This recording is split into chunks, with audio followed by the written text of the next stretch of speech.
ప్రతి స్త్రీ ఇలా ఉంటే ఏ కష్టమూ రాదండి. ధర్మశాస్త్రమే చెప్పింది.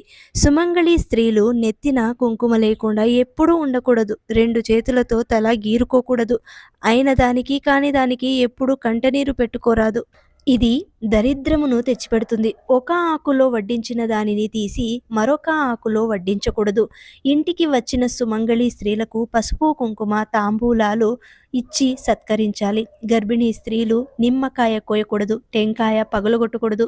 గర్భిణీ స్త్రీలు గుమ్మడికాయ కొట్టకూడదు. సూర్యోదయం పూర్వమే ఇంటి ముందు కల్లాపు చల్లి ముగ్గులు వేయడం వలన లక్ష్మీ అనుగ్రహం కలుగుతుంది. మీ ఇంట్లో ఇలాంటి పనులు చేయడానికి మనిషి ఉన్నా ఇంటి యజమానురాలు చేయడం వల్ల లక్ష్మీ లోగిలిలోకి రావడానికి సిద్ధపడుతుంది.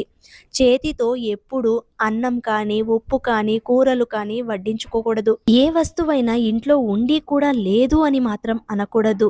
నిండుగా